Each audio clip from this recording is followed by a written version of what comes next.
Hello! I am Thirsty, this is Monday Nights Get Nuked, and these are my crew. As you can see, we are missing the lovely Lilth, because she's in a field or something, or has been recently. As Spanners has just put in the chat, don't be a tool about someone's race, don't be a tool about someone's gender, don't be a tool, or a screwdriver, and just generally be good.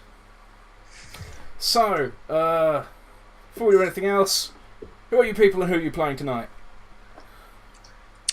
So, I am Spanners. I am playing Timi, who is currently locked in a room, mainly of her own doing. Probably because she upset someone. Maybe. A bit. Yeah, you smeared chili in a prostitute's eye during a lap dance. She totally deserved it. Right. Fair enough. So, Ivor, who are you and who are you playing tonight? I'm Ivor. I'll be playing Zeke, now braving up Wanderer, sort of, who's currently about to walk in on something interesting, hopefully. So we left it at the door last week. That we did. Oh. Yeah. So, for anyone who doesn't know, we are playing Rotten Under Ooze in the nuked setting of the Spiced system, which was written by myself and Blood, who most people know as Volunda nowadays. Because I realise I've forgotten to actually mention that for 9 straight episodes. So, right, we find ourselves tonight at the wonderful establishment of Butts, with 2 T's, an E and an S. So, it's not too crude, but it is a strip club teamed with a brothel, so hey. Last week, our intrepid adventurers managed to smear chili in a prostitute's eye, buy the wrong drink, get intimidated, and leave, paying double, I believe, what you should have. So yeah, a mixed success. You finally went to the right place and talked to the right person and found out almost nothing. And then the lovely Timi got locked in a dark room backstage for assaulting a prostitute, while Zeke snuck upstairs during a stage invasion and has started poking around in the brothel upstairs. And all this time, Anita is sitting at the bar having a pleasant drink. So we shall leave Anita sitting at the bar having a pleasant drink, being served by a barman who I think I said was called Craig. But if it's not, a new barman comes on duty and his name's Craig. Sorted. I'll make a note of that. Craig. So, right. Is there anyone who specifically wants to start? Which branch of this 24-esque story shall we be swooping in on first? Go on then. In the standard thing, I'm in a room. Yes. Yes, Timi is in a room. It is quite dark in the room. I seem to remember there were no lights on. There is light streaming in through the keyhole in that classic horror movie way of, a stream of dusty light, a beam of light sort of through the keyhole. And, you're on a chair in a dark room with a table and a mirror.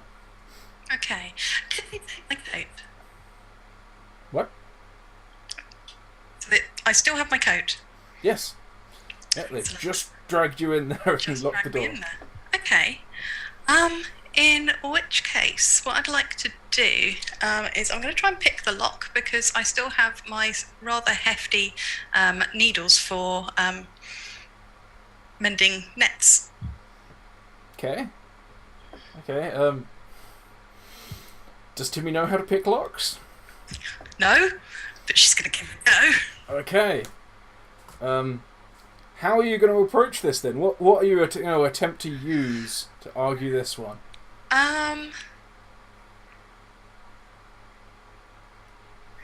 Could I argue from this one that it is a mechanical tech use? I think you could argue probing the lock as a tech use, yeah, because you're becoming familiar with the technology. You wouldn't necessarily unlock it this way, but you might work out how to. Yep, that'll do. This may all go horribly wrong. And yeah, it's going to. So that is a 7 in total. A 7. Okay, yeah. Using your pins in the dark, on your knees, in the backstage area of a strip club, you probe away, and you basically become familiar with the more basic elements of this is a lock. It's a hole in the door. You stick the needle through. That doesn't appear to do anything, but good to know. You might be able to stop anyone being able to unlock the door, which could be handy. As you sort of pull the needle back through and sort of jar it about a little, jiggle it around, there are probably pins or tumblers of some kind in there. You can feel something rattling. But no, you alas do not become like a master cat burglar by jabbing this thing with what is essentially a darning needle.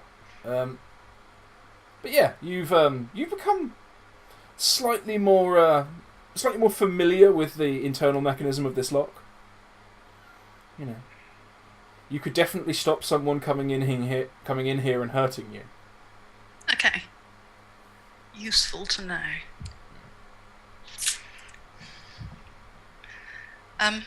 Can I see anything else in the room? Well, as I mentioned, it is quite dark, but you do know there is a chair, a table, and a mirror. And there appears to be a small pile of clothes. Okay. And is the door... Is it quite sort of well fitted? It doesn't have like a gap underneath or anything like that? It's not remarkably well fitted, no. It's, there's a fair gap underneath. There's an air gap almost all the way around, but it's not huge. Okay. And can I use the mirror to maybe kind of like angle it underneath to see if there's anyone outside? You can try. The mirror is pretty definitely fixed to the wall, but you can try and pull it off. Okay. So it's actually fixed to the wall. It's not like a pull off. No, it's fixed to the wall. It has 2 little sconces full of candles, or it might be for screw-in bulbs that just there aren't any.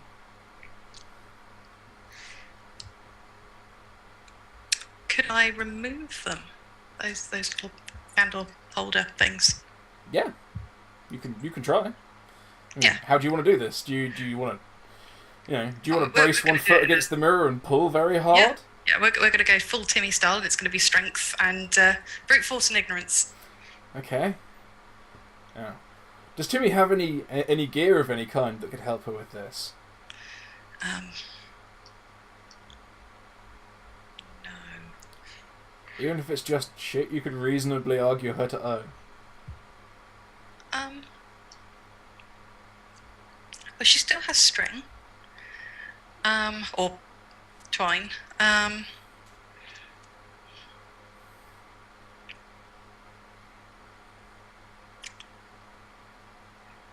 See, this is normally the point where someone cheeses it and goes like, yeah, I've got like a screwdriver probably.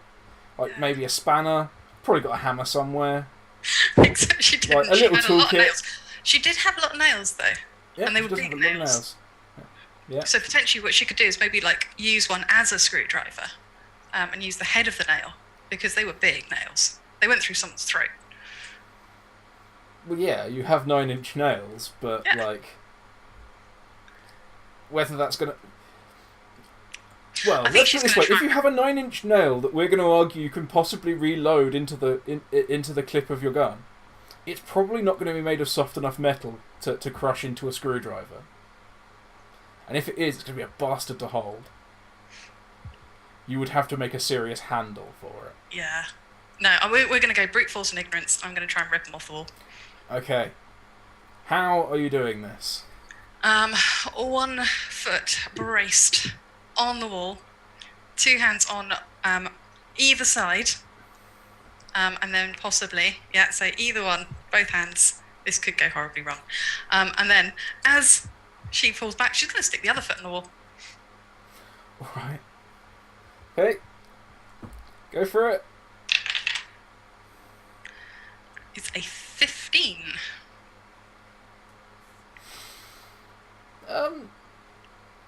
Yeah, you hang there for a little while. Hand on each side on these light fittings, feet braced on the wall. You can kind of hear a kind of whirring sound. A scraping noise, if you will. Kind of like screws pulling out of plaster. But after a few moments, your back starts to hurt. Your knees start to hurt. You're seriously exerting yourself against this wall. And the mirror might have pitched forward slightly, but it's not off the wall. The light fittings have bent a bit. Where the bulbs may previously have been held up to the mirror and shaded into the room, now they're sort of facing into the room, lighting where they would light the ceiling quite nicely. Okay. So she's quite clearly not going to get the mirror off the wall. Well, I wouldn't say that. You have so far failed to pull the entire mirror off the wall in one go.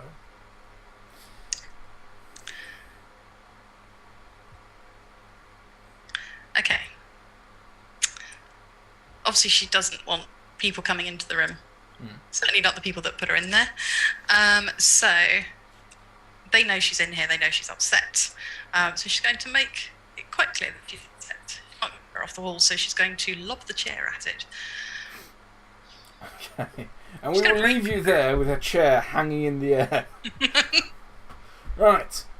Zeke, you are upstairs. You have just walked into... You've just been in a room that's clearly all decked out with a waterbed for people who have some kind of fantasy of enjoying pleasurable company on a desert island. And you have headed to the next room along on the left, where you definitely heard noises. Noises of some description that are not entirely unusual in a brothel. So, I think that's exactly where we left it. So what is Zeke doing? Standing dustily in a brothel, listening to other people's, noises. I think we'll just stick with the word noises. It's better. Given the fact that I started a stage invasion and snuck my way back here was to find Timi, I'm going to assume that I'm going to guess that she's not in that specific room. At this moment, you do hear some pained grunts. Possibly even the sound of sort of a lash. There's definitely a person in this room in pain. They might also be enjoying it, but there's pain in the sort of melange.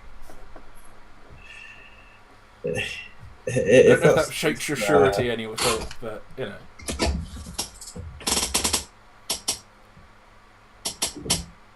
Is there a keyhole? Yeah, of course there's a keyhole. Zeke is going to have a gander through that keyhole to see what he can see. Okay, you take a gander through the keyhole to see what you can see. I'm sorry, a nursery rhyme popped in my head. You go and you take a gander through the keyhole. The main thing you can see, straight ahead in the room, over the end of a bed, is an oversized blue jacket. with the red armband on. I think it was red. And it seems to be being held kind of like a flag after someone scores in an international match, or a runner finishes a marathon. Where someone's like, "Yay!" on the bed, but you can see no details about them whatsoever. It's just a person. You can see maybe a lower back of someone with a very dusky complexion, but apart from that, you just see a coat on the top of someone's arse. Okay.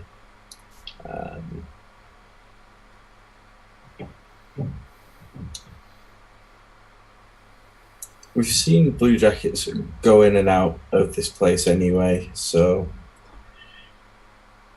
you stop.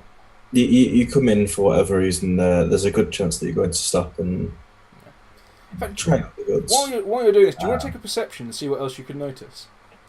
Yeah, go on. See what there is.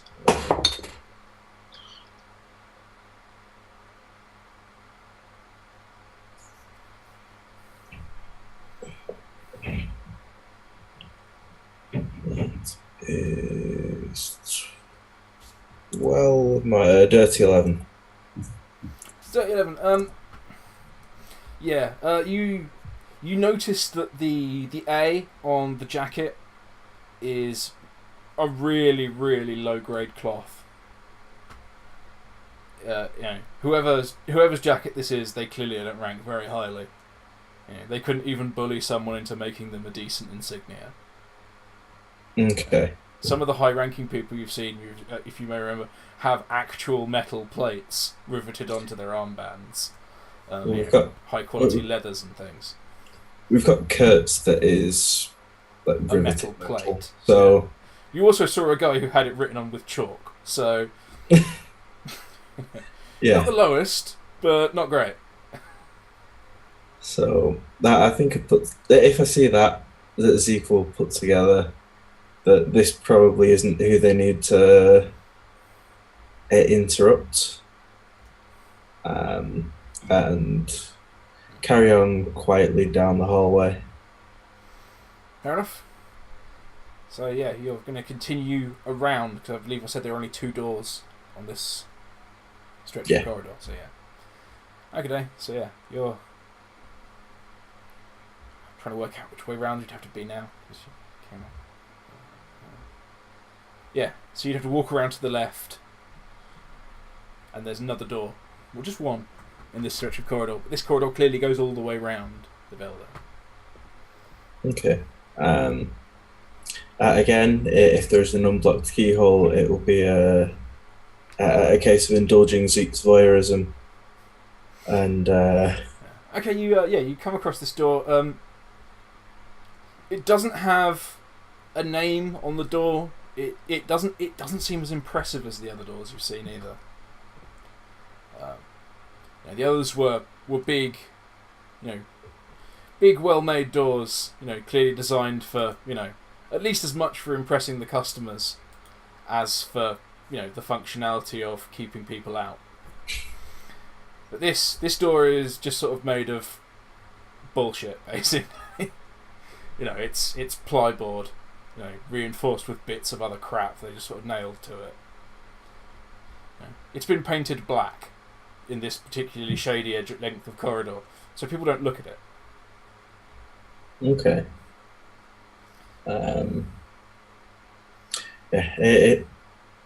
If there's no sort of keyhole, I think the next option would be to open it as quietly as possible. Yeah. I think, as with the last door, I'd stop and listen first, and then. Yeah, you sit there for a few moments. You can still hear the slaps and grunts from the room you just passed. The occasional sort of pained grunt or. But yeah, doesn't appear to be any noises coming from this room. Yeah, as quiet as I can then. I'll okay. Give the... When you say as quiet as you can, do you mean you're actually going to sneak? Or do you just mean, like, I'm not going to kick the door in and scream, I'm home? I'll roll it. See what comes of it. Okay, cool. 10. 10. Yeah, you reach out to try and like push the door really gently, and it just swings on like well-oiled hinges. You know, quiet as a mouse, just swings on in, and yeah, it's lit by a gas lamp in here, which seems a little silly, but hey, you know this building has electricity, but it's lit by a gas lamp all the same. And on the walls, there are just racks and racks and racks of clothes. You know, costumes, lingerie, you know, strappy things made of leather, implements of assorted sizes and functions. This appears to be, I think the theatrical term is a props cupboard, sort of combined with a wardrobe department. But yeah, there is every possible, I suppose every possible sort of item of fetish wear available in the desolation here, and every possible size, colour, and shape of implement you could apply to or apply in a person.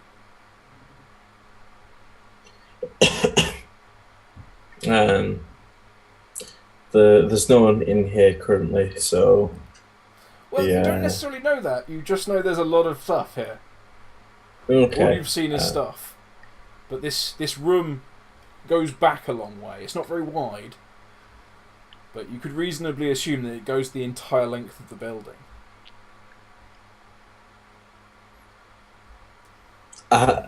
Zeke will bring the door back closed, make a mental note just in case, and sort of carry on round the next corner. Okay. Before you close the door, we'll make this particular point. The noises that you heard at the keyhole of the last room are noticeably louder while you have this door open. Almost as if the walls of this cupboard aren't very thick. Okay. Or even, maybe, there could be some kind of vent peephole thing going on. I mean, it would be unusual.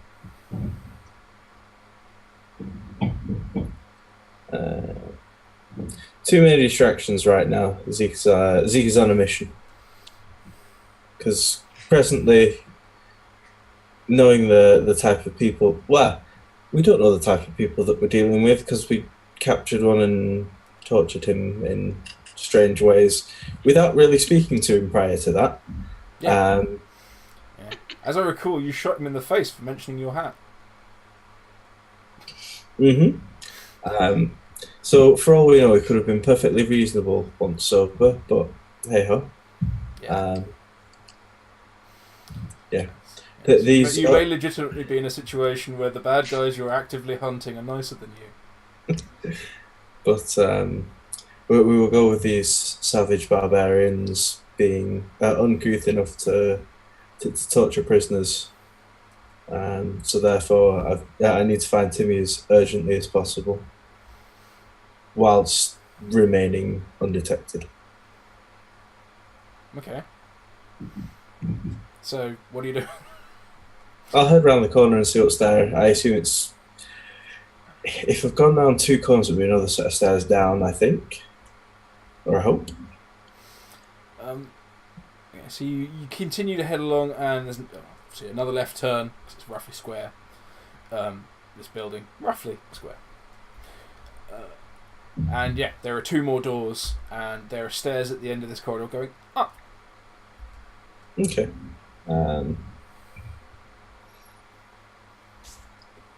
Let's take a quick check of the 2 rooms to see if anyone sounds like they're in there, and then carry on up.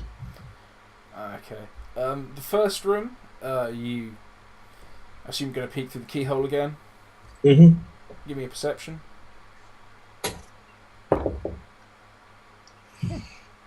13. Okay, yeah. Your perception. You squint on through this keyhole, and within is someone's best attempt at palatial luxury. Everything is either sort of a velvet-like material, dark woods, red velvets, well cared for suede, things like that. Anything that sort of looks a bit grand, but is actually possibly just something a bit cheaper that looks like it. Someone has clearly attempted to go for sort of like the Tudor nobility experience in here. Everything that's not plain dark wood has been painted gold. Inside it looks very nice. And you can just about, sort of on the edge of your vision, see someone, presumably female, from the style of garb they're attempting to climb into. They're attempting to climb into what looks kind of like the very famous Elizabeth I picture of her in the giant pearled sort of gown. But you can't see who they're getting into it for, or anyone else in the room. You can only really sort of see one arm and a hip as they climb into this freestanding get-up. How much reasonable doubt are we going to apply that it's Timi there? How much reasonable doubt are you going to require to assume that you're watching Timi climbing into Tudor fetish wear? Mm-hmm. I don't know. What are your impressions of Timi so far? Fair point. And as you mull that over, I think we'll go back to Timi. Oh, Timi, you're currently standing, probably quite angry, being that this fucking mirror defied you, and you're hurling a chair at it. Yes. So give me some manner of roll for hurling this chair. It can be a dexterity-based roll for accurately hurling this chair, a strength roll for hurling it really hard. It probably couldn't be anything else, but you could try and argue it. Could be an endurance-based roll because you have to really try. I don't know. I'm going to argue a strength roll. Yeah. Because she's angry. She just wants to smash the mirror. She would like some sharp objects, please. Hulk angry break stuff. Yeah. Awesome. She's going to crit. Fuck yeah. Okay, yeah, you hurl this chair very, very hard. Okay. You hurl the chair very, very hard. It hits the mirror like with one of the forelegs first. And the foreleg breaks the mirror. And the right rear leg actually just sticks into the wall behind it. It's hit a weak spot in the plaster and it's just kept going. So you now have a wall. You now have you have a very, very broken mirror. The frame's intact, and you have a chair sort of sticking out of the wall at a jaunty angle. Cool. Okay, so what she is going to do is clearly, she didn't intend to have a chair in the wall, but art. But she's going to use her bits of that lovely outfit, and that's all I can describe it as, the lovely outfit that she got from Rachel's, to remove some of the leather straps and wrap it around the bottom of some of the broken shards of mirror. So when she picks them up, she doesn't like to slice her hands off. And she is going to just secrete one of them anywhere where it's sensible to secrete it without taking off an important bit of anatomy. Well, the strappy outfit you got from Rachel's wasn't one of the more risque ones. It was a sensible outfit with some leather strapping. The one they kind of probably gave some of the newer girls who weren't confident yet. So there are probably places to hide and implement like a piece of broken glass if you wish. Yes. Yeah, definitely. I'd like to keep at least one of these piece of mirror kind of secreted somewhere where maybe someone can't see. Yeah. You managed to you could very easily manage to slide a slither of glass in between. There are some sort of overlapping panels of leather that they look kind of impressively like a bit of a corset effect, but they're actually just loose pieces of leather on top of a shirt. They fasten with belts at the front to make it look corseted, so you can just slide it in between the flaps of this leather, kind of like gills. Excellent. Lots of little hidden storage pockets. Weapon gills. Because when girls make themselves clothes, they put pockets in them. Lots of pockets. Absolutely. Awesome. So yes, I'm going to keep one of them, and then keep another one in my hand, and just can't see out the door. Obviously, we're not. Oh, I can now because I've got a bit of mirror. So I'm going to try and put it underneath the door in that gap, and see if I can angle it to see if there's anyone out there. I don't just want to bang on the door. That's not gone well for me before. Low on hit points. I'd rather not die. Okay. Well, to be fair, you could sit there with your leather bandages and bits of clothes and attempt to deal with your damage. I could. You could attempt to do some first aid while you're sitting alone. It's safe in a room.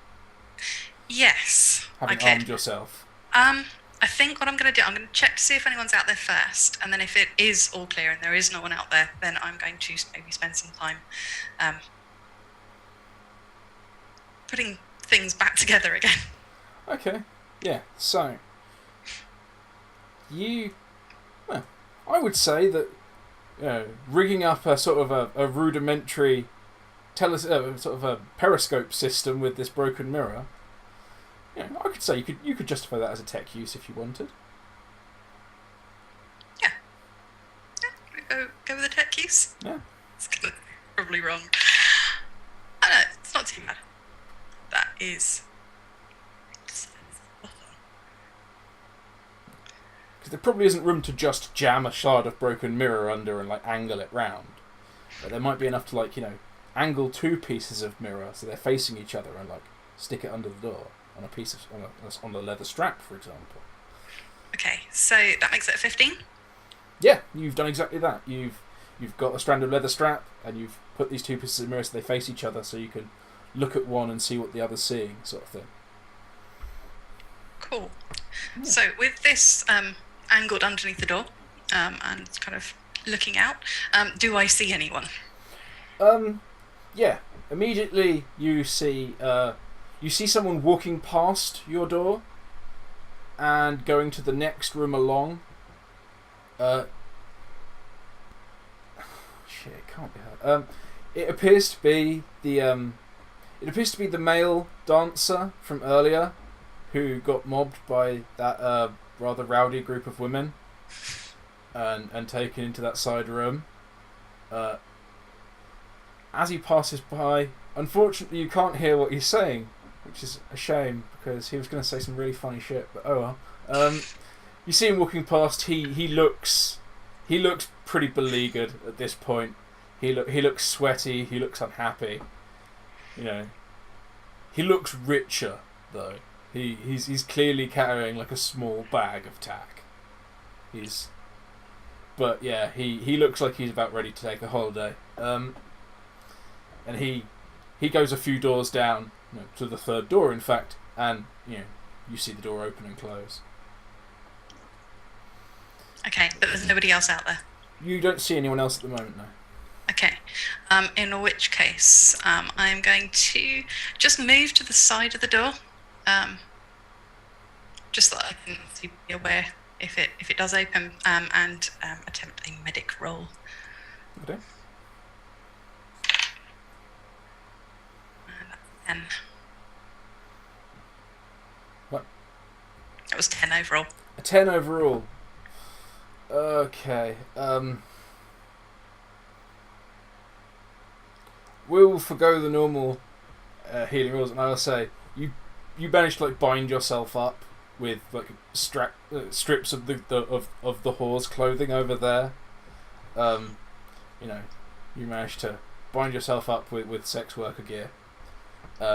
It looks freshly laundered, if that helps. You know, you managed to find the clean pile, and you know, I can't remember what wounds you took. I seem to remember it was mainly getting cudgelled in the legs. So Yeah. So yeah, you sort of you check your knees. You know, you wipe down and bind up any little cuts you've got from hitting the floor quite hard. But mainly it's sort of bruising, and you just sort of you rest it and you take care of it a bit. You splash some water on it. There's probably some water somewhere in there. Yeah, you apply some cool rags to the bruising, calm it down. But yeah, we will, for the sake of argument, and I can't be bothered to remember. What's your medic ranks, if you have any? I do not. You do not. So, by virtue of the fact that I am a reasonable person, and let's face it, you've been locked in this room for quite a while now, I will give you this dice of health. I will give you 4 health, which is what you would have rolled maximum. But you've had plenty of time and a fair bit of supplies, so hey. Yeah. You manage to sort of you feel sort of quantifiably better about life in general. But yeah, you did you have a level of suffering? I do. I have one level of suffering. Okay. Good to know. Yeah. You unfortunately you don't have any drugs and you don't have a day to rest off your level of suffering, so. I think the only thing I have is 1 vial of stim, and some weird purple stuff. Weird purple stuff. Yes, it smells like the arrows from the beginning. Alright. I don't remember that at all. Notes. Yeah. Trying to remember what the hell that could have been. Oh well. I'll have to recap that at some point. So yeah, ooh. Nice. Yeah. Thank you, Bemi, for hosting us. Yeah, you're currently in this room. You've healed up. You've looked around outside. You know, you've finished binding up what you can bind up and cold compressing what you can't. Yeah, you're pretty sure whatever comes through that door, you can at least withstand the first hit. You know. But yeah, you're starting to go, if only I didn't have a nail gun, I could probably shoot through this door. Downside of a nail gun, doesn't shoot through things very well. You could really nicely barricade this door with that table. Or you could go through the wall where the chair's broken in. Maybe. But yeah, after a few moments, you do hear from the other side of the wall, where you've clearly broken through with the chair, someone noticing. What the fuck is that? So you hear a woman's voice from the other side of the wall saying exactly that. What the fuck is that? And you hear footsteps sort of running away. Someone is going to fetch someone about this shit. So I am going to drag the table to the back of the room, put it on its side so that the top of the table is facing the door, and sit behind it, waiting for whatever is going to emerge into this room and I'm going to greet them when they arrive with my pieces of mirror. Fair enough. Right, we shall leave you there. Back to Zeke. You are upstairs, having just closed the storage cupboard. You have just looked into the the Tudor experience room, and yeah, you're just considering whether you think it's Timi getting into a mock Tudor item of fetish wear. Having decided that it may possibly not be Timmy, that would I have heard the shattering of glass, or is there too much ambient noise? There is too much ambient noise. There is music downstairs, in so much as it was ever music, and there's definite people interacting nearby. Okay. It's only early afternoon, so it's not full, but yeah, there are definitely people enjoying the recreational facilities. Okay.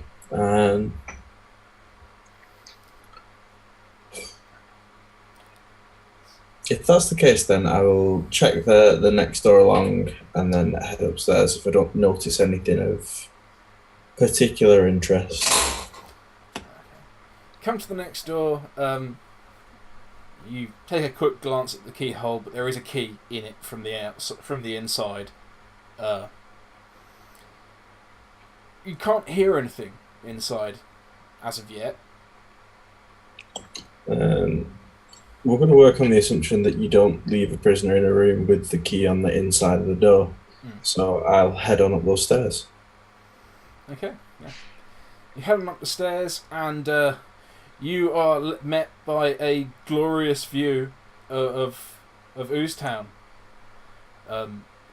Apparently, this is roof access, and in the middle of the roof is a sort of penthouse suite, as you would understand it. It appears to have a commanding view through a high-level window, so you can see sort of, above sort of shoulder height, there is a lovely sort of surrounding view. So you can see like the hills around. You can see the horizon, but only if you're standing up. Yeah, there's a smaller. It almost looks like a small building has just been built on top of the brothel, basically. Yeah. And this building is a great deal nicer. Yeah. Whereas the rest of this place is sort of borrowing bits from a pre-existing building and adding, a loose structure around it. This is, probably the top floor of the previous building renovated. Okay. Or at least one corner of it. This has an actual roof. It has genuine glass windows. Yeah. And I don't see anyone about from where I'm stood. From where you're stood, you don't see anyone, no. You do see the windows, though, which I imagine you probably don't want to stand at the height of. No. It's just, this has sort of been the whole seat to crouch the entire way along. Yeah. There are some burning quads right now. Yeah. They also you can't see the door into this from where you're currently crouching. Okay. Do I hear sort of any noises through the walls, or are they? No, these walls are solid. You're not hearing shit through these. I reckon Zeke thinks it's too nice for keeping prisoners in. That would be a reasonable assumption. Yeah. And sort of head all the way back down. Okay. Okay. Right, we shall leave you heading all the way back down. As you do pass all the way back down, you see a couple coming up the stairs, and they pass you. They don't give you a second glance, and they head into the desert island room. It appears to be. Oh God, I can't remember who was on the stage. It appears to be one of the. It's supposed to be one of the performers you saw earlier, and a couple, a man and a woman, going into the room with one of the female dancers from earlier in the evening, earlier in the afternoon, in fact. So you saw each other in the bar, so they give you a quick nod and they look very excited.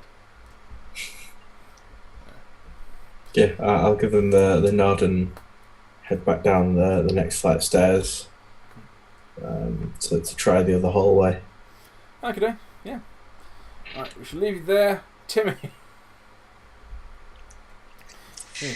You hear someone coming down the hallway. Okay. I mean, they're moving sort of a scuffling stride. You can hear that. At first you can barely sort of make out anything, but after a while there is definitely someone scuffling along. It's less a noise than a vibration. You can sort of feel someone scuffing their shoes along the floor. As you're sitting there, like you can feel the floorboards moving. Someone is definitely not moving in a very efficient way, and they're probably trying to be quiet. Okay, so they're not racing towards the door. No. They appear to be moving towards it slowly, dragging their feet. Okay. Possibly in the manner of someone whose quads are burning. Right. Does the door to this room open inwards or outwards?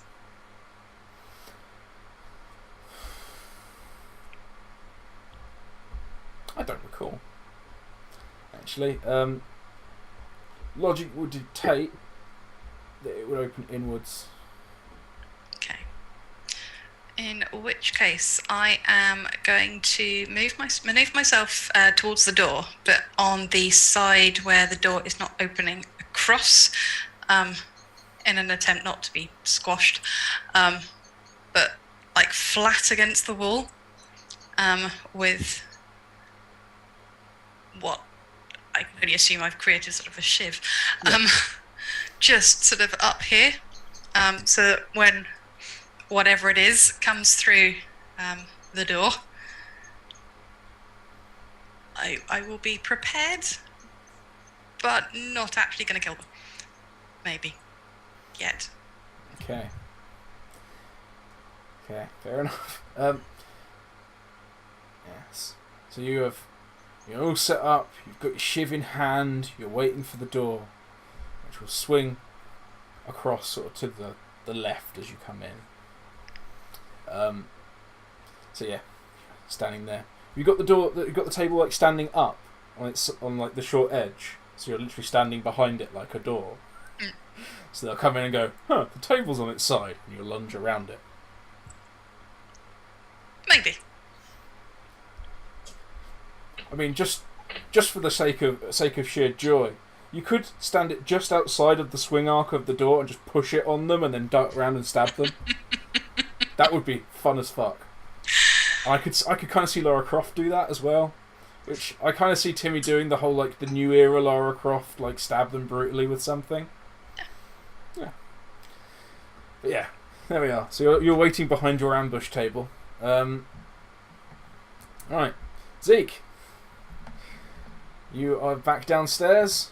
You are heading around out of the corridor on the right towards the corridor on the left. There are two doors onto the stage, which I can't remember if we said they were actually doors or more like beaded curtains. There's a lot of beaded curtains in this setting, apparently.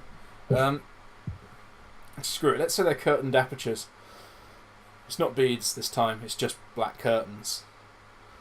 So yeah, they're not entirely closed, but there's a black. The wall you're walking past is painted black, so it gives the illusion of sort of a solid surface from outside.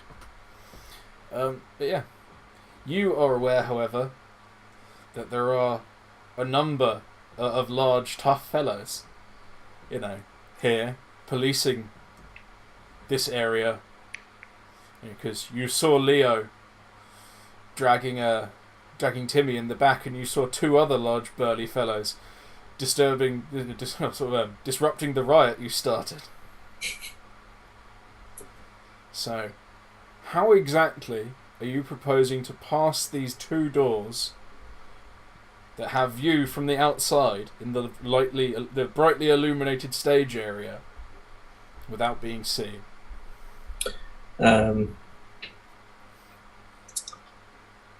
I think in this sort of instance, Zeke would go sort of all the way to the floor and sort of drag along on stomach, or army crawl. Okay. Past the doors quietly. Right. But as one can shuffle past. Yeah. You're going to get on your belly and shuffle across. All right. That's a legitimate method, I suppose. Oh. Right, give me a sneak then. Give me a sneak. Okay. You are shuffling on your belly, slowly and methodically, past these two open doorways. I'm going to use a legendary point to re-roll that. Out of interest, what was your original roll? That was a 2. So with my level of suffering, a 1. Nice.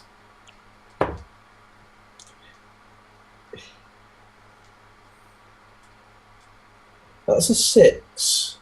So it becomes a 5, which then becomes 12. Okay. We have Leonard, who you never saw go back out into the front. And we have the crowd.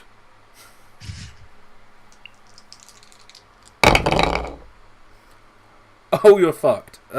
They both got 13. They both rolled 10s, and they have the standard bonus of 3. So, yeah. As you crawl past the door, the first door, some of the rather more beaten, sorry for themselves looking chaps who managed to not get ejected after your little stage invasion, they see you, and some of them get a little bit excited. They're like, it's him. And you know the performer on stage, who is an impressively burly young man. Well, you assume young. His buttocks look nice. With a large, impressive beard, and some real dad bod going on. But toned. He's working it on the pole, and you're passing by this bloke. He just stops, and he's like, "What?"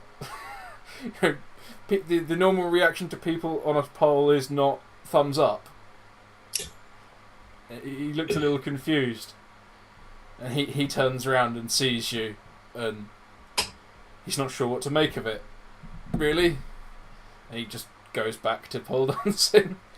But by this point, Leo has noticed, because essentially everything on stage number 1 came to a stop. People started pointing at the curtains. So yeah, you hear the heavy footfalls of Leo coming across the room. I will give you a reflex save to attempt to do anything, because you may not have even noticed these people saw you initially. Reflex.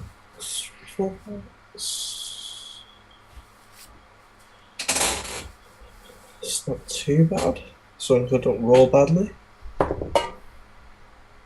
8 plus 5 is 13. 13, yeah. So 12. 12, yeah. Yeah, it takes a few moments, but yeah, as you pass into the brightest part of the light, peeking between the curtains that just about don't meet,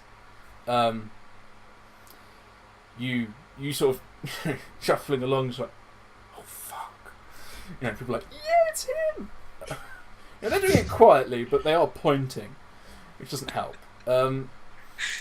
And yeah, you just get that horrible comedy situation of you're trying to be very sneaky and you freeze like a bunny in the headlights while everyone looks at you, and you realise that maybe crawling on your belly slowly past a narrow opening wasn't the right call. Or you could have just flitted across it quickly. But you know, there are two tactics for these things. And yeah, you get up and you duck into cover. Which side of the door do you? I assume you pass the door. Let's at least get you past one. Yeah. Yeah. And you cover in the wall between the two. Yeah, it will be sort of trying to make as much advancement towards the other hall and hopefully more doors to dive in. Are you going to pelt it, or are you just going to hide? Are you just going to hide here and try and deal with Leo? Or are you going to pelt it and try and hide? I'm going to pelt it and try and hide. Okay. Are you going to pelt it and try... Oh. Are you going to pelt it into the area of the brothel you know well that isn't going to find Timi? Or are you going to pelt it into the area of the brothel that you know nothing about where Timi might be? Always think forward. We'll head into the area that I have no idea about. Wow, this rather counter to your normal survival instincts, but okay. Yeah, you pelt it round the corner. You do hear Leo like, "Oi, stop! Where are you going?" And yeah, you pelt it off round the corner. You take a sharp right turn. You skid a little bit. You scuffle on the floorboards. Because let's face it, your quads are burning. You did a lot of crawling. You kind of lose your footing a little bit. You scuffle around the corner. There are 3 doors. I'll try the first one and see if it's open. Yeah, you grab at the first door. It appears to be locked. You rattle the key out. You rattle the door a bit. How desperate are you feeling right now? Next door. Next door. Okay, yeah. You pass the first door. The second door also appears to be locked. You rattle it like shit. Balls. This is not great. Third door. The door is actually slightly open. In the manner of a door that's been slammed and then swung slightly open because they haven't closed it properly. And inside you see a very unhappy looking man toweling off. He appears to be sort of cleaning himself with a spray bottle and then toweling off. So it's as good a hiding place as any. Excellent. So you're just going to dive in there? Yeah. Okay. Cool. Alright, yeah. You dive in there, and we'll go back to Timi. You dive in there, you close the door, I assume you lock it. Yeah? Yeah. Cool. Alright, Timi, you have heard someone scuffle up to the door. Yeah. You heard them sort of hit the wall, swear lightly. The door handle rattles for a moment. But whoever this person is, they don't have the key. Do you try and say anything? No. Okay. Well, that's handy for continuity. Yeah, the door handle rattles a bit, and then you feel rather than really hear someone pounding off down the corridor. You hear another door handle being rattled, and then you hear a door slam. Okay. Has it gone quiet now? No. That was the main sort of fire and fury of that. You then hear the familiar heavy tread of Leo, the guy who threw you in here, coming back. Okay. Yeah. You heard him bellow something a little while ago. You couldn't really make out the words, but there was definite bellowing. Almost like when a large dog barks at you and you can feel the air in your lungs vibrate. That's the impression you get when Leo shouts at people. But yeah, you hear Leo coming back, and you can hear grumbling. Only because it has such an impressive bass tone. And it carries through walls. He's not necessarily grumbling very loud, but it carries. Okay, so I'm going to shift the table that I'm currently standing behind. Shift it just enough to get my arm through. And just like bang on the door. And then go back behind the table. Okay. You assume it's Leo on the other side of the door. You hear two heavy blows on the other side of the door. Like, quiet down in there!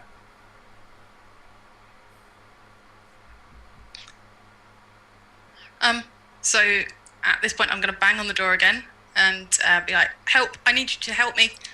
There's somebody come through the door. They've made a hole in the wall. Do you have any legendary points left? Yes, indeed I do. How many? 2. 2. Wow. I will remind you that we do have the secondary use of legendary points. You can use 2 legendary points to make a thing happen. Marvellous. And Brycey noticed the door coming through the wall and went off to find someone.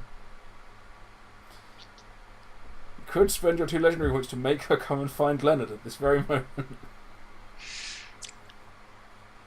Backing up your story. Yes. But I'm going to see if I can twist it slightly. Can I stretch my 2 legendary points so that she doesn't know it's come from my side of the wall? All she knows is that something has happened, a crack has appeared in the wall. She didn't realise that it was a chair coming through or that I threw it. Well, a block of... She specifically saw a block of wood coming through her wall from your side. Okay.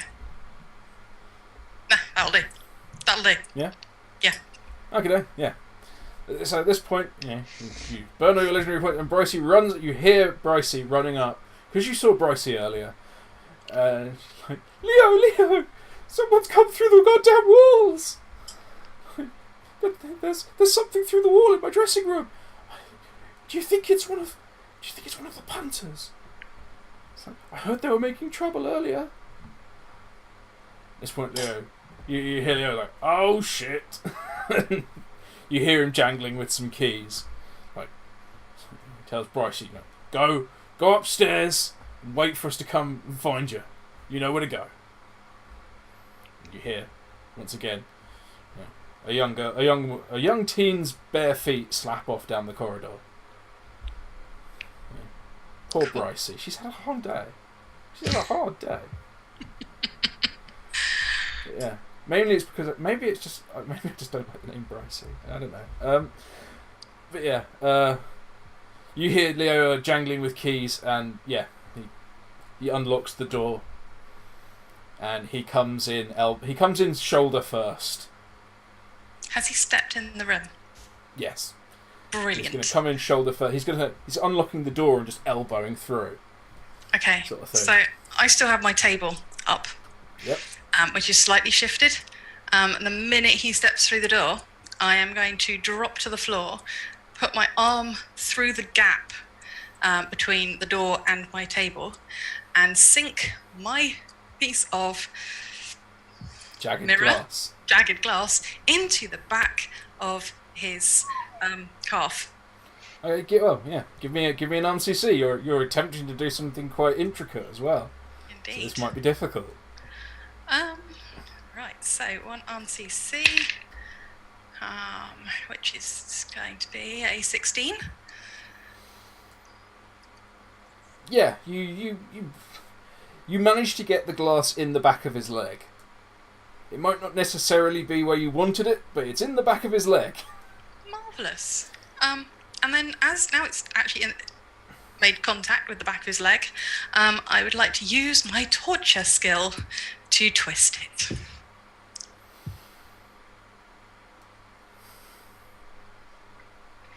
I like it very much. He put me in a room. I don't necessarily think this is a way you can use the torture skill. I would say that's That's just twisting the knife after stabbing someone. That's just making sure it hurts. People without a torture skill can do that. Okay. What if I argued? What if I argued that if it's gone in, that I am going to drag that piece of mirror down the back of his calf and attempt to separate it in two, just straight down. I would say that might be how you're causing damage. Roll your damage and we'll see how bad it is. Roll my damage. Okay. This is where I've completely forgotten how to do RCC. It's D6. 5. 5. Yeah, 5 natural. Yep. Which, yeah. You add things too. And then I add the RCC and strength. RCC and strength, absolutely. So that is going to be a 11. 11. Yes, that sounds a lot more like you've possibly cut the back of someone's calf off. You've just fucking filleted their leg. Leo hits the deck. Well, actually, to be fair, he doesn't. He hits your table, and then the door, and then the floor, in that order. Clutching his ruined leg. He's not looking great at all. He, in fact, looks very pale now. There's a lot of blood. A lot of blood. I mean, really a lot of blood. That's not great. Yeah. I mean, I don't know if he was fond of that leg, but he's not now. It's probably his least favourite leg. I'm going to remove another one of the strips of useful leather from my dress and just create like a tourniquet. I don't want him dead. Sorry, I don't know that. Good. I don't want him dead. I just want him in pain. Mission accomplished. Marvellous. Oh, God! What did you do to my leg? Timi's going to coin a phrase now. And she's just going to grab hold of the scruff of whatever he happens to be wearing at the time, kind of pull him off the floor, look really, really closely at him, and nobody puts Timi in a room. That doesn't even make any sense. Oh, God. Why? Where's my friends? What? What? You stabbed me and asked me where your friends are. I don't really feel very helpful right now. Or you could do the other leg if you like. Oh, God. What's your damage? Why are you doing this to me? We just locked you up in a back room. You poisoned someone. You put chili in their eye. What did you expect was going to happen? We had to lock you up, if only to show the others you weren't allowed to do that. Oh, God, my leg. Seems I can do that. We were asking her a few questions. She wasn't being very cooperative. Oh, God. That's not good. Yeah, Leo passes out. Oh, God damn it. He's kind of grey and sweaty. he passes out. The fuck out. Timi may be pretty sure that she knows how to do a tourniquet, but it looks like what you did is just squeeze his leg and hurt him. Whoops. Timi may know the word tourniquet, but apparently she doesn't know how to apply one. Leo, the guy who refused to hurt you and carried you into a room where you could be safe and didn't hurt you at all. You've killed him basically. If he continues to bleed at this pace, he's gone. So yeah, the door's open, and yeah, there's a lot of blood. You should really get some wipe clean clothes. Maybe a rain Mac. From his hiding place, has Zeke heard this commotion? And my leg, what's your damage? Yes.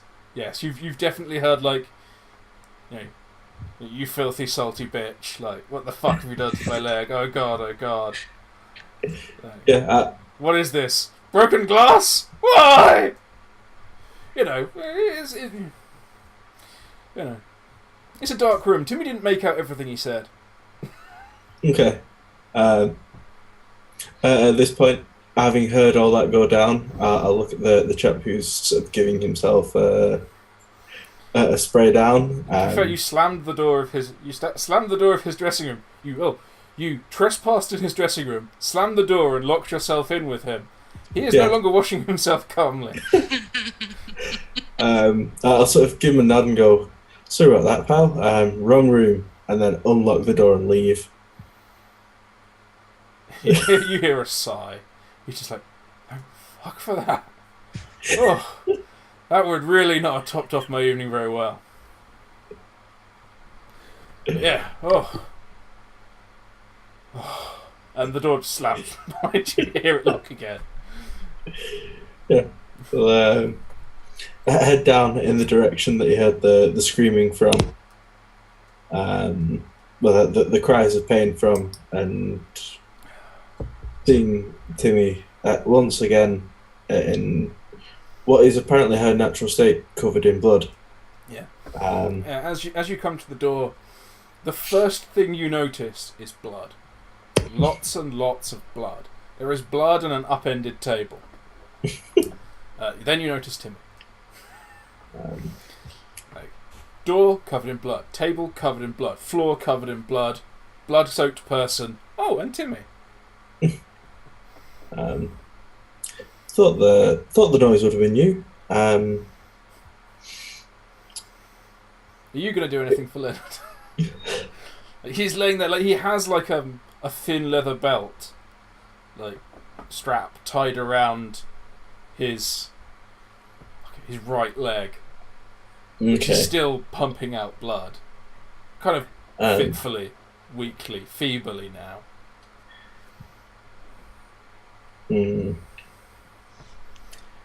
I Zeke suppose probably would have a knowledge of how to tie a tourniquet. he would, but does Zeke care? Is the question that we have to ask here. Leonard never did anything to you. But he never did anything for me either, so...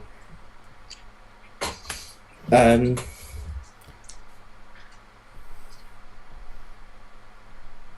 up to you. Do you want to leave another corpse, or...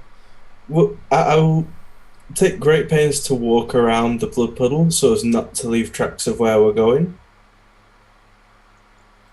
Yeah, that's not going to... Well, the only way to walk around the blood puddle to not leave tracks is to not go in the room. Yeah, I will stop sort of near the doorway, near the puddle, and leave this poor individual to whatever fate may hold for him. Hey, people in Chatland, as you can see, Spaz has opened this up to a democratic murder. So yeah, vote now if you want Leonard to die horribly for doing his job. His very simple job of keeping everyone safe. Safe from horrible, murdering people who throw chili in the eyes of the prostitutes. Oh, okay. Apparently Skaggoth wants to see blood. Jazzrat wants death. We have 2 thumbs down. Apologies. Oh, no worries. Right, well, we have 2 votes for death and nothing for keeping him alive or just leaving him. So, yeah, it looks like our sudden, yeah. Yes. Leonard stirs, and he tries to make a grab for Timi's ankle, as she gets up to leave. His face is contorted in a snarl of deathly rage. He's still grey and sweaty, but very, very angry. Well, no one's doing anything. He's attacking you then. Okay. Oh God, he botches. He botches in a pool of his own blood. He fucking botches in a pool of his own goddamn blood. Oh Christ. He throws you heavily against the table. The table legs give in and the table just falls on him. It lands like heavily sideways on his throat. And you just hear like a crunch. That's the end of Leo. Timmy's gonna look down at his probably still twitching torso. Yeah, there's a lot of twitching. It's under a table, but there's twitching. Yeah, I don't think we're going to be asking him any questions. Nope. Nope. But he does have a large, ring of jangly keys. I think we probably ought to lighten his load. And maybe take those with us. Yeah. Okay. Still avoiding going into the room himself and blood soaking his boots. Zeke's going to ask, has he got anything in his pockets? Anything that might be of use? Oh, the God. corpse! Yeah, okay. You've waited the appropriate 5 or 6 seconds and now you're going to loot the corpse. You go through Leonard's pockets. He has a love note from Brycey in his pocket. He has a really, really old condom in his pocket. You get the impression he might have been carrying it for luck. That kind of thing of there's no way this possibly could have been used. It might even be a family heirloom at this point.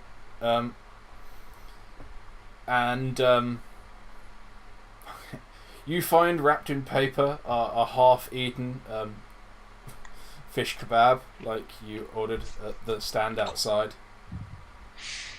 This one doesn't have any of the hot sauce on.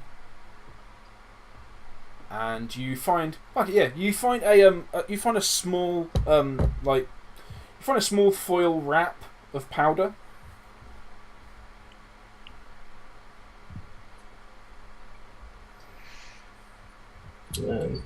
Would we recognise what that is? Being that neither of you know much about medicine, no. But you'd recognise it to be some kind of chem. Reasonably some kind of drug. I reckon Anita will know what that is whenever she shows herself again. But first things first, we should probably get you out of those blood-soaked clothes. But just the thing for you. And Zeke, standing in the hallway of a strip club next to a giant pool of cooling blood, you turn to your friend and say, "Let's get you out of those clothes, eh?" Mm-hmm. Okay. There is a pile of performers' outfits in the dressing room they're in. Is the leather not wiped clean? The leather is, but the fabric that it's stitched to isn't. And there is a lot of blood. I was going to suggest you were basically laying on the floor next to someone you severed a major artery, and you essentially hacked the entire calf muscle off of someone you were laying on the floor next to. Okay, fair enough.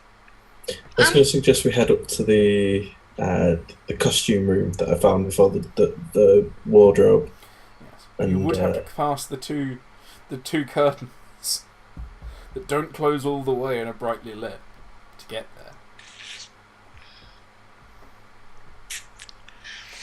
Just saying this because Zeke would realise this. Mm-hmm. There are clothes in the room that Timi is currently in. To be fair, if Timi was in some state of undress at the time, they may look like Business like as usual. Yeah. I mean, it wouldn't be.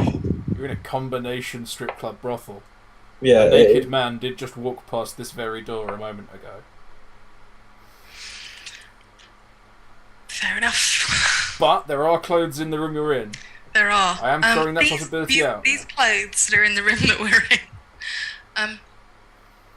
What are these clothes? The clothes that you haven't already, the clothes that you haven't already shredded for medical purposes.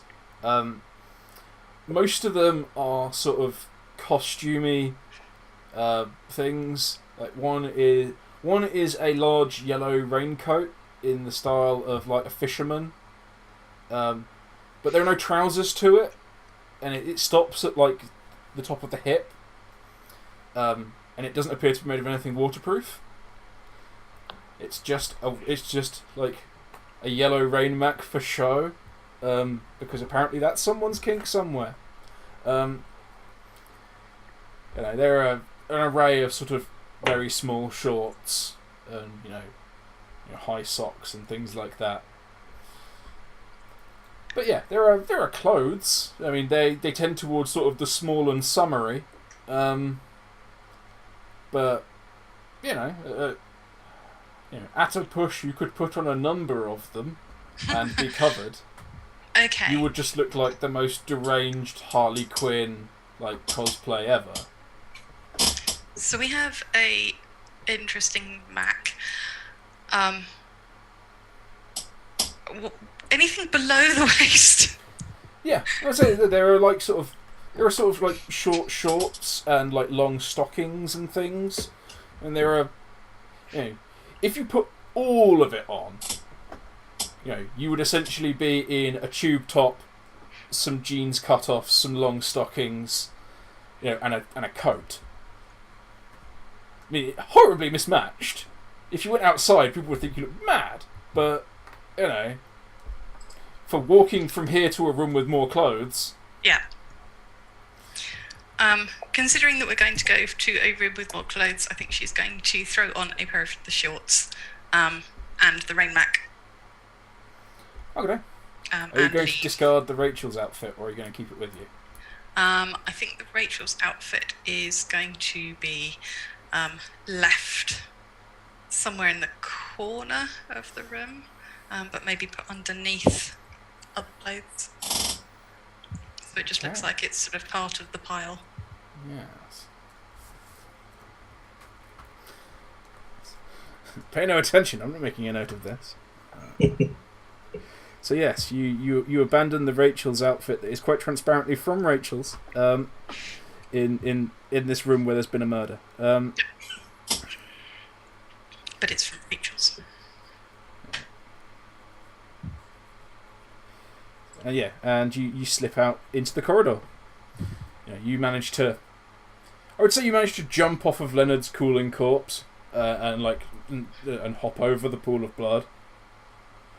Most of it seems to be sort of seeping down through the floorboards. And with a few moments and a quick, I'd say a paranoia-fueled, extra close glance around, you notice that there is a trapdoor at the end of this corridor. The other one has stairs going up. This one has a trapdoor. It's presumably going down. And the way that blood's draining away through the floorboards, you assume there's somewhere for it to go underneath. Okay. So I think Timi's just going to look at Zeke, nod, bot and go, well, might be useful later. Should we go find this place that you were talking about? Yeah, that's no problem. I remember the way, I think. And remember the way you think. It's a straight line. Pretty much, you just follow the corridor. Right. Yeah, so you're going to the costume room. Okay. Yeah. And as you head round, are you making any attempts at being inconspicuous, or are you just looking like an entertainer and her John as you head upstairs? I think that's probably the easiest way of people not noticing us. Yeah. So, that's what they're going to expect to see. Yeah, fair enough. As you pass the curtains, making a social stealth sort of thing. Every attempt to hide while blending in. A few of Zeke's fans out in strip club land are like, "Cool, who's she? I haven't seen her on the stage. You lucky sod. Give her some of that." Yeah, and all that sort of embarrassing shit that people say when they think people are going to get some. You see people, starting fictional stopwatches.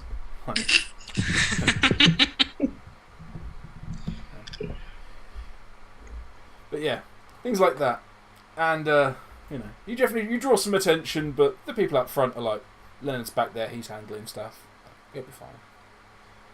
And yeah, you pass Brycey's door, and she hears you two walking past. She opens it up and goes like, "Is everything okay out there? I mean, Leonard said he'd come and tell me everything was all right. Is it good? Is everything okay in there?" Yeah, it's fine. He's just been called out front to deal with a couple that are getting a bit handsy if you're not in that pain. Oh, okay. Why do you know? I mean, you're that. Wow, you bounced back quick. It sounds like you bounced back real quick.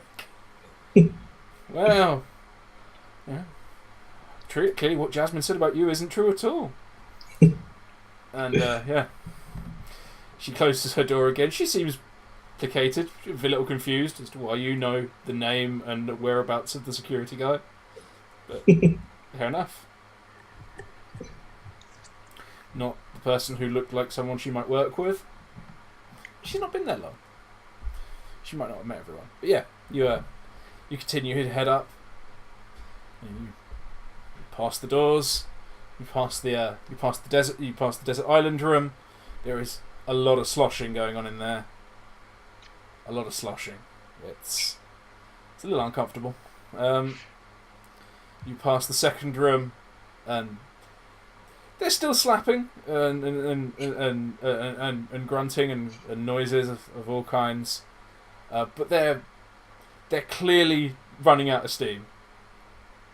You get an impression of sort of exhaustion and lackluster performance. And you come to the costume room. You swing open the door, and within you see a skinny young man in ill-fitting jeans.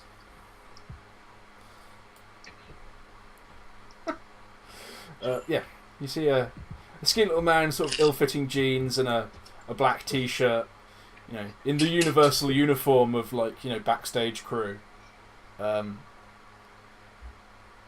He's going through the racks trying to find something, but he's not really paying you any mind. So yeah, here you are.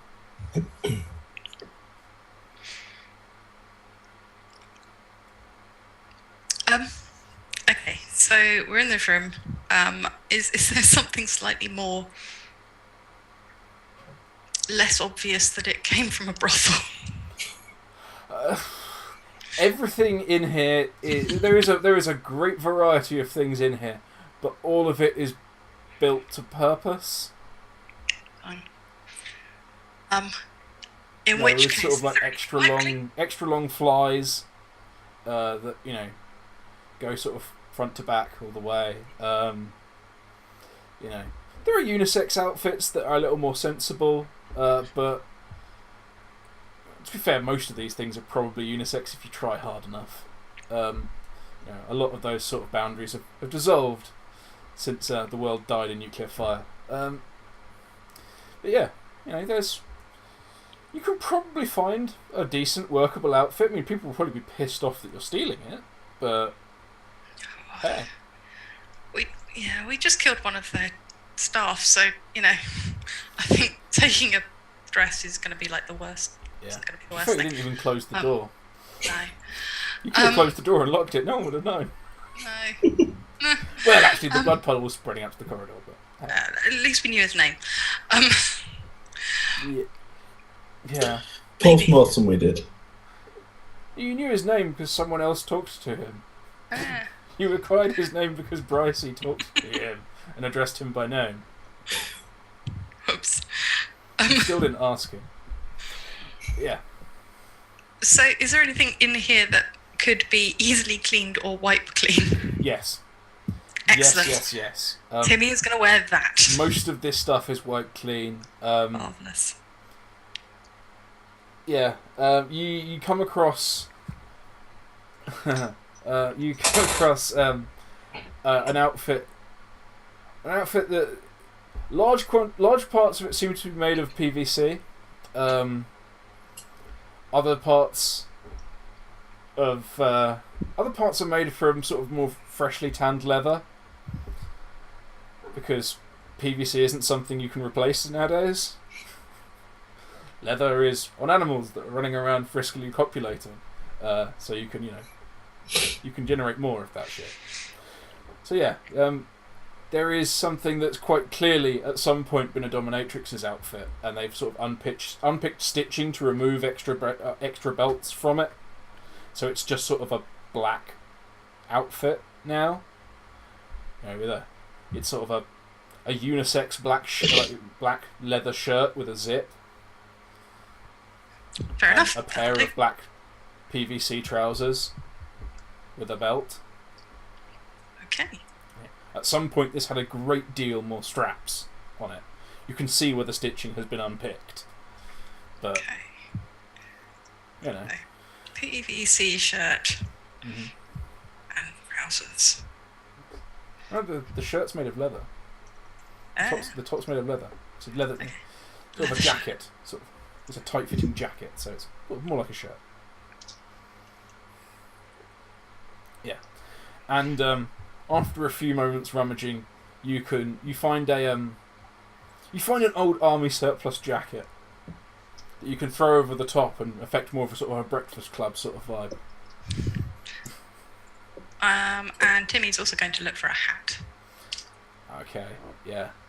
Not a lot of call for hats in a brothel, but you find some.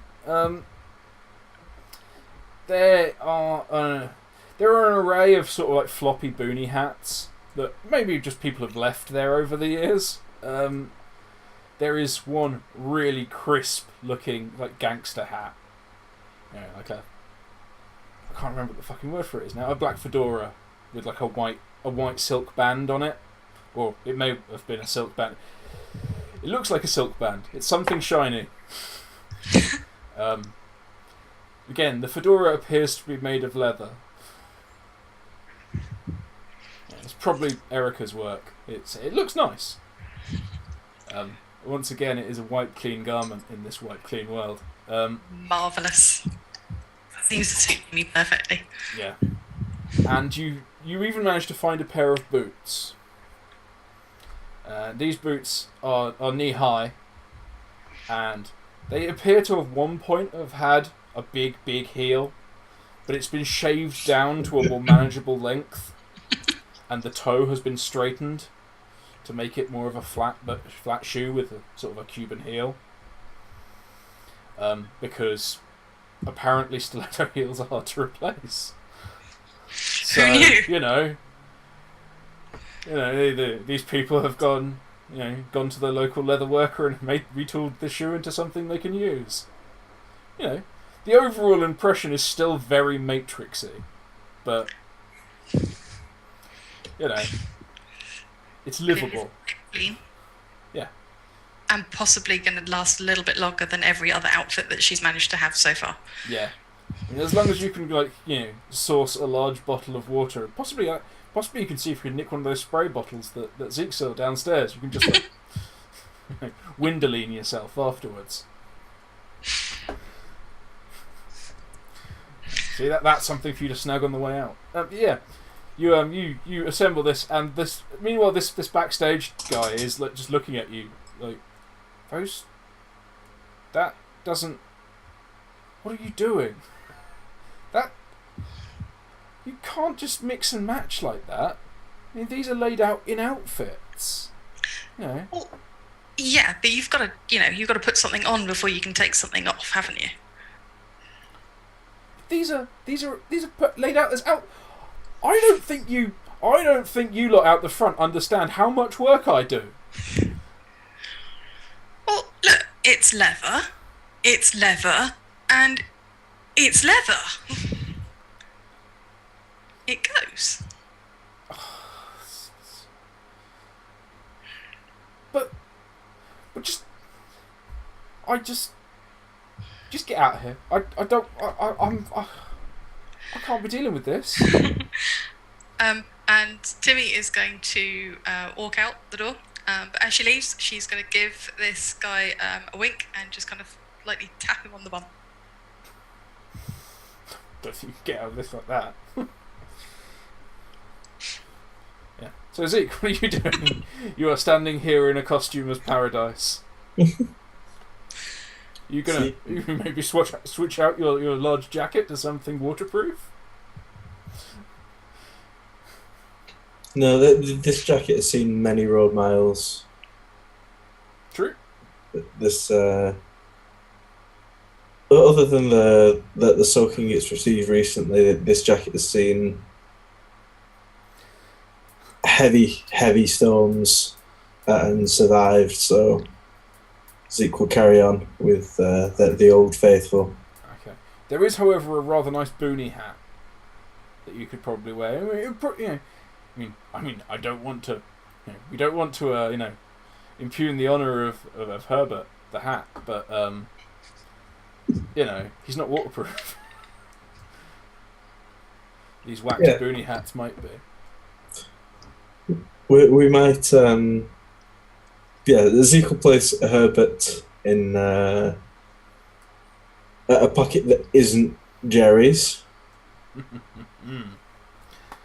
Okay. And as he always does whenever it becomes time to take his hat off for a while.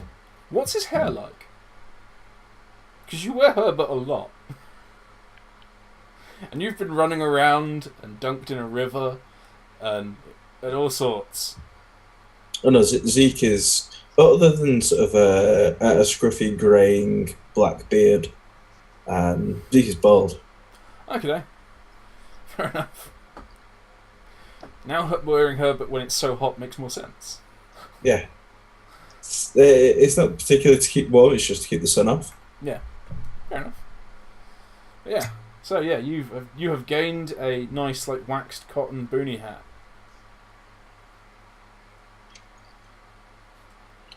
And once Timi is ready to carry on, Zeke will sort of look round towards the stairs that go up again and say, I think I found where that the bill chap might be.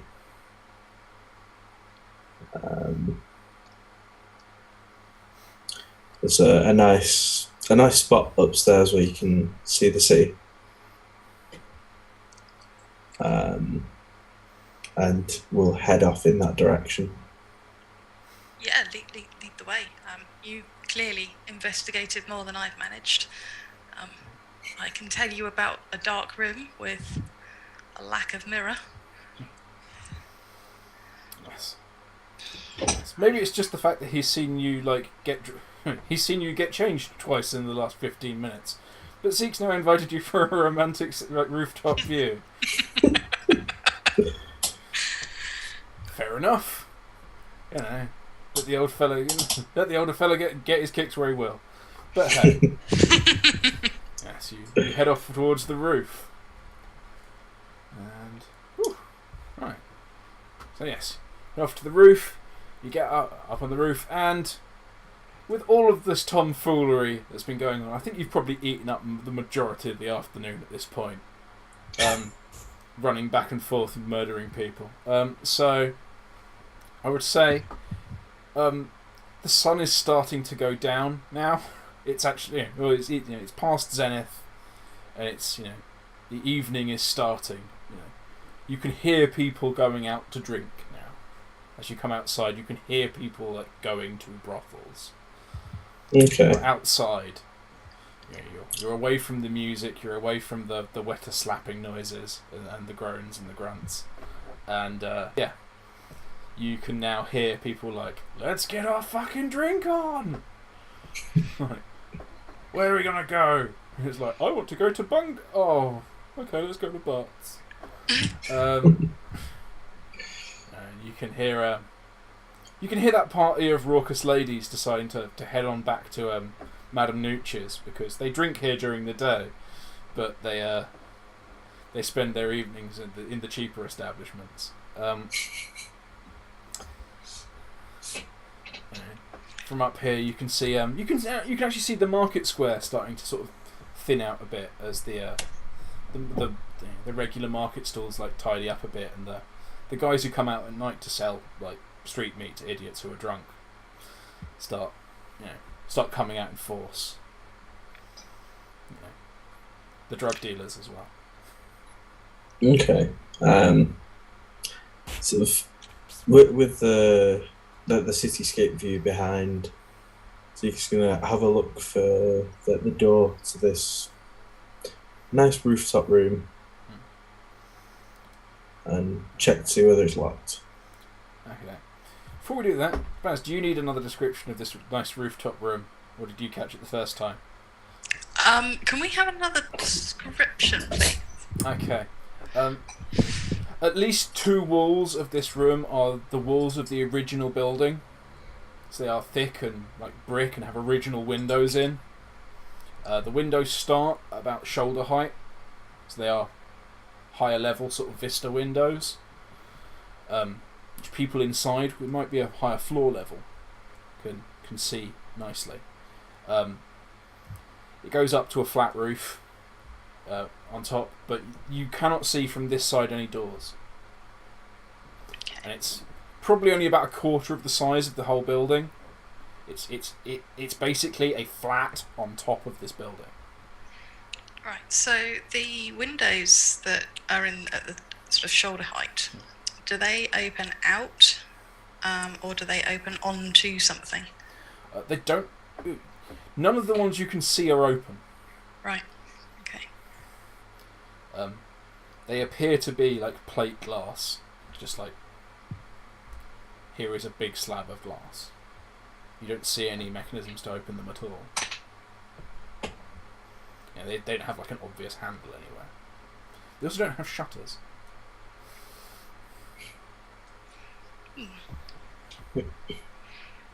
Okay.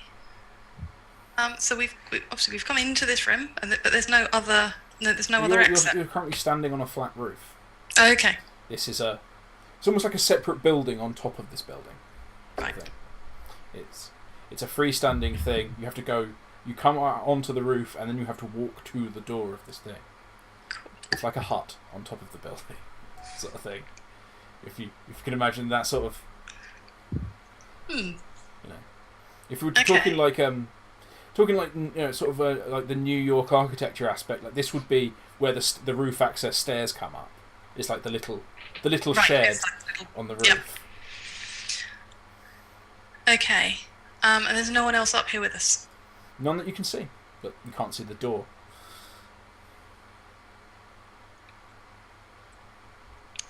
So I think Timi would say to Zeke, I think probably we need to find some food. I'd kept that fish sandwich, but I think it got destroyed in the confusion earlier. You do have Leo's fish sandwich. It doesn't have the horrible spicy sauce that you couldn't deal with on. Oh, yes, because I don't think I want another level of suffering. Because you literally burned your face. I did. I do believe last week that my face was bleeding from eating hot sauce. I do believe, though, that Zeke managed to force the entire lot down. Yeah. So may not be as hungry as the single bite that Timi took and gave up at. Yeah. She tried. Yeah. Timi has like a quarter pounder's worth of like fish meat in this thing. It was a big ass like flatbread full of like grilled fish. You have half of that, so it's still a big burger's worth sort of thing. Okay, so if we still have that, I think Timi, what she would do is she would take roughly a third and hand the rest over to Zeke and say, for you and the thing in your bag. That's hurtful. He's frightening. Yeah. So yeah, you're... Actually, this is a great time to have a scuzzle. This is a good scuzzle moment. Mm. You know, 3 heads are better than 1. Yeah. I think in order to get Jerry on side, Zeke will break off a portion of this fish sandwich and sort of coax Jerry out of his bag and sort of share it with him.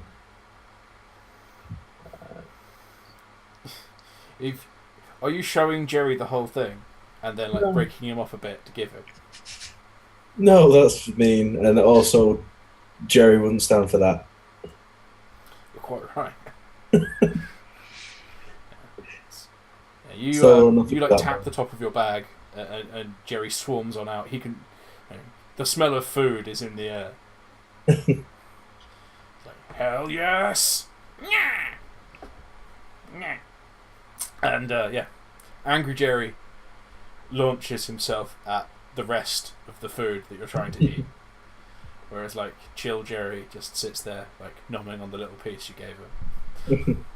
It wouldn't be like a small piece. If Tim was handing me 2/3 of what was left, I'd probably break him off like 1/3 of that and sort of split it evenly. Yeah.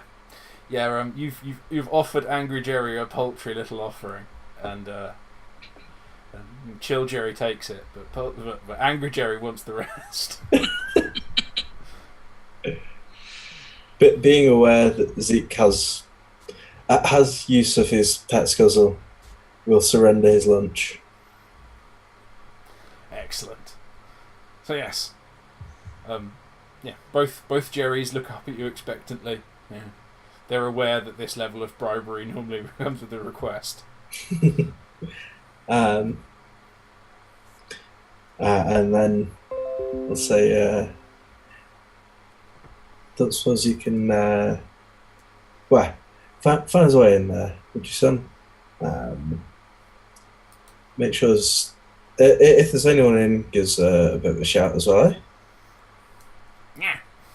And Jerry climbs up you, jumps off the top of your head, like scrabbles up like the corner of the little penthouse building, like back legs like dangle on the window for a moment, and then like pulls himself and runs over the top of the roof.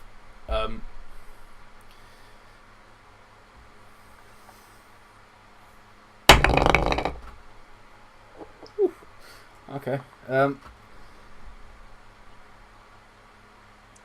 You stand there impatiently. you know, sort of sweating bullets for a moment because his legs were visible, his tail was hanging down onto the window, but you don't hear anything. Jerry hasn't come back.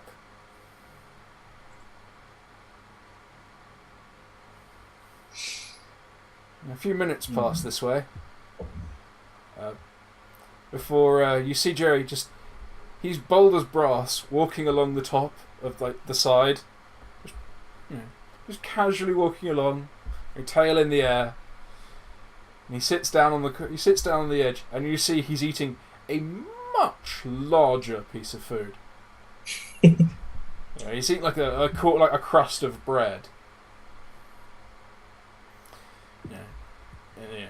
Actually, no. He's eating like a pie crust, like the lid of a pie crust. He also have to be covered in gravy as it stands. There is a bit of gravy on the pie lid, but he hasn't. If any got on his fur, he's licked it up already. But yeah, he sits and he looks down at you, and casually eats the rest of his pie lid. Yeah, Chill Jerry sort of indicates back the way he came, and he yips at you twice. Okay. Zeke will head in the indicated direction, in hopes of finding a door or other entry point. Okay. Yeah.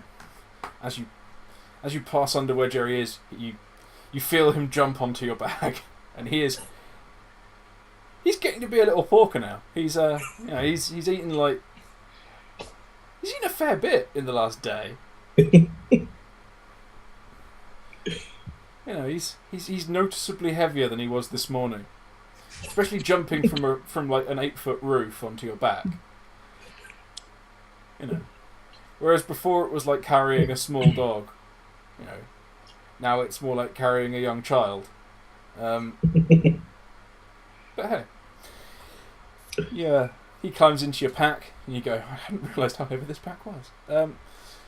And yeah, you head on round, and you are fairly sure that because you asked him if there were any people, and he indicated 2, you're fairly sure there are 2 people on this roof with you. Head along one side, and you've now head along the entire back wall, around the side, and it was the front, and it lines up with the front of the building, but as well.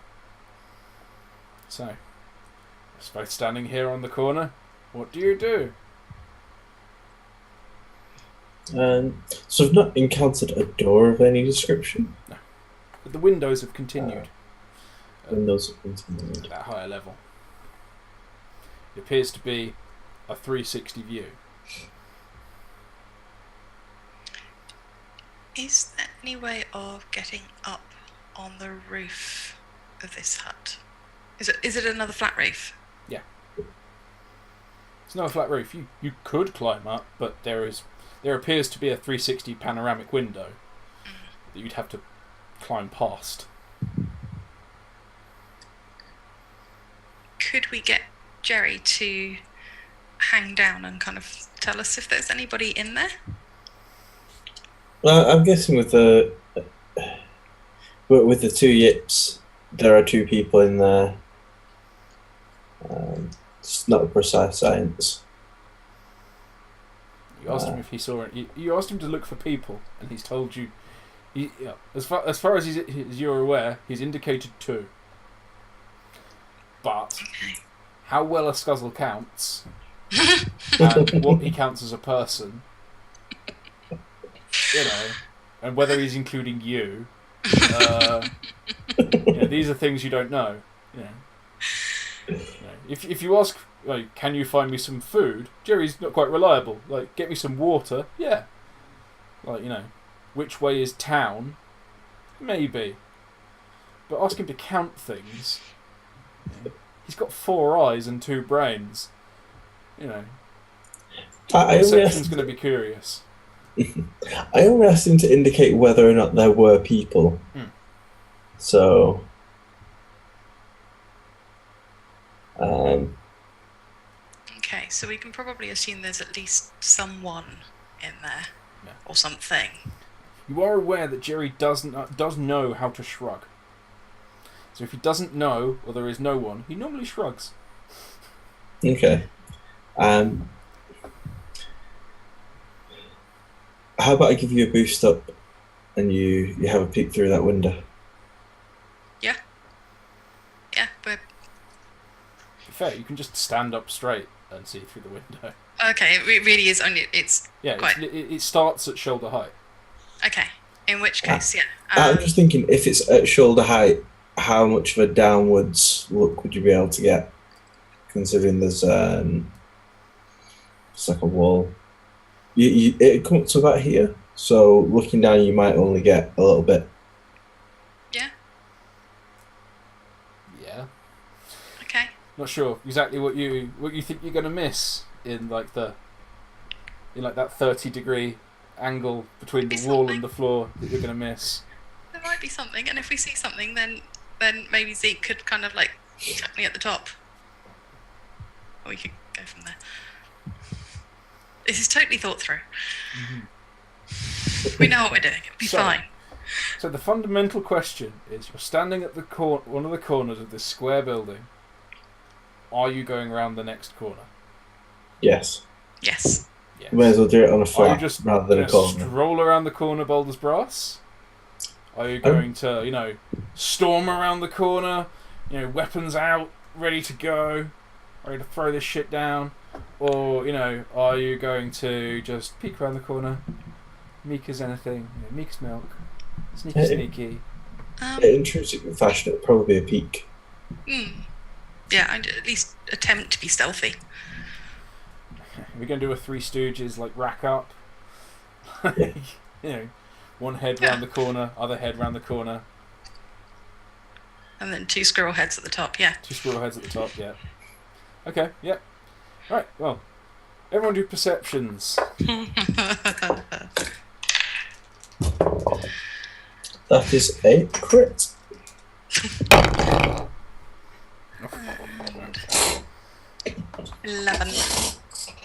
11. I trust that's a dirty 11. That is not a botch. Yeah. Cool, yeah, it's a dirty 11. Cool. Right, so, you get an 11, you get a crit, so... Jerry pokes his head round, standing on the ground, and goes... And you're like, alright, what does that mean? So Timi being cautious, and wounded, peeks around next, and you see 2. You see 2 large people. One of them is wearing a blue jacket, and the other one is sitting. The other one's sitting on the ground on the roof, leaning with his back against the wall, using his blue jacket as a pillow. Because their perceptions to notice you were an 8 and a 1, so they're just they're having a chat. That's pretty much what you make of it. You only have a quick peek round, and Zeke, you look around and you see 2 guards, both blue jackets, both with the red armbands. The armbands, one of them is quite clearly made of cheap metal, the A on it. The other is well-tooled leather. They are having a chat about their favourite beer. One of them has just one of them is talking about how he can't have his favourite beer because his wife's expecting and she loves that stuff too. You're really just picking up on everything about the situation. They're both armed with guns. They both have the cudgels as well that the guards who chased you earlier had. These guys are big.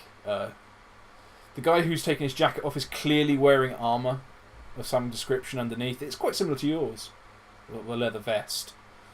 But he's got some sort of some shoulder and arm protection on as well. But yeah, there are two guys here having a conversation. It's quite in depth. They're armed and armoured, and I think that's where we're going to leave it tonight.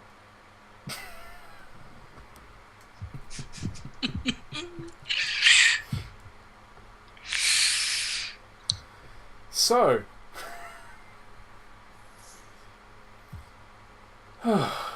once again, I can't remember what we say at the end. So yeah, it was nice seeing that we managed to sneak through a place without causing a running gun battle or anything. We only killed one person. You only terrorised one sex worker. Maybe two. You disregarded the thoughts and feelings of the wardrobe department. Which never works out well in the long run. And so yeah, I had a lot of fun peopling this this brothel. I really did assume you were going to burst in on more people. I had planned positions and depraved acts all queued up ready. I'm lying. I was going to make them up on the spot. It was way funnier that way. But yeah, I really did assume that you were going to go in and meet some of these people and possibly kick in Jesse's door just so you could meet the aged Jessica Rabbit. It can still happen, but now it's been built up too much. You're kicking the door and she won't be there now. Like the Easter egg you missed. You didn't access it in chapter 2. But yeah. Who thought we could have this much fun without Lilth? To make you all not kill everyone. And without drugs. Lilth has a huge bag of drugs and we didn't even need it to have all this kind of depravity. Oh god, what's going to happen when we have Lilth back? It'll be fine, because Timi won't be there. Oh god. But hey, I wonder how we're going to reconcile that. Yeah. I'm concerned that I'll be all alone on this rooftop. Maybe. But yeah. Anyway, I think I've remembered what we say now. So yeah. That was Monday Nights Get Nuked. I was thirsty, I was the world. You can find me on Twitter at thirsty_BTP. You can find me on bloodthirstypuppets.co.uk. You can find us on YouTube at Bloodthirsty Puppets. And for more information about the system of the world, bloodthirstypuppets.co.uk, which I just started putting in the YouTube descriptions because I forgot to do it for 9 episodes. And I didn't mention it at all in the episode, so hey. Is there anything else I should be saying? I can't recall. Screw it. Spanners! Hello, I am Spanners. I have been Timi. I'm really intrigued to find out what you're going to do with her next week when she's been peering around a corner and all of a sudden she's going to disappear for a week. I only killed one person. I'm so pleased. But I did it in style. Yeah, that was really fun. Really fun. I don't know what I'm going to do once we don't have her to play with. She's really cool. Yeah, so you can find me on Twitter at spanners_BTP. You can find me on Dark Dice. You can find me ranting on my blog at The Hippie Geek.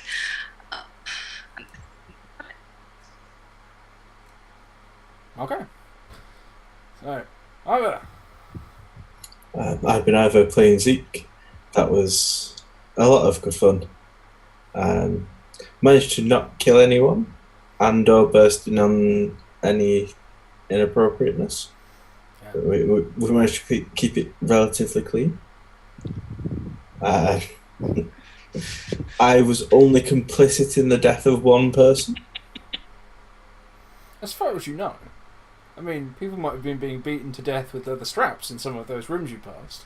You'll never know because you never went inside. That's what they were getting paid. You could have saved people's lives, man. You could have saved lives. Yes, you can find me on Twitter at Ivor_DNABC. What to think about that then? Here on Monday nights, and otherwise in the nebulous north for now. Excellent. So yeah, all that's left to say is thank you everyone in Chatland who responded to the death vote. Thank you everyone who tuned in to see us on Twitch, because that was great of you. Because I know I generally don't give everyone enough notice on that. If you watch this later on YouTube, thanks. We won't hold it against you for not coming and seeing us live. And and here is a pre-recorded message from my daughter. Thank you for tuning in. Be good. We'll see you next week. Right. So, yes, thank you for tuning in. We'll see you next week. Be good. Ta-ra.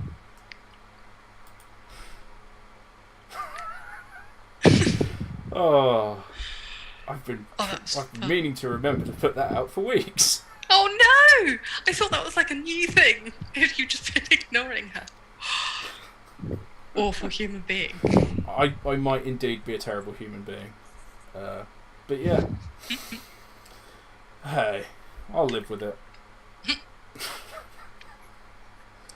So yeah, thanks guys for playing again. I know that not having someone is never great, but hey, lives go on.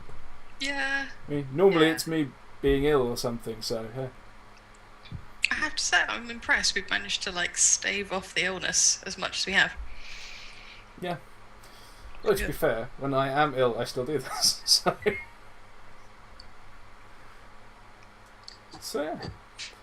Right. Awesome. Bang.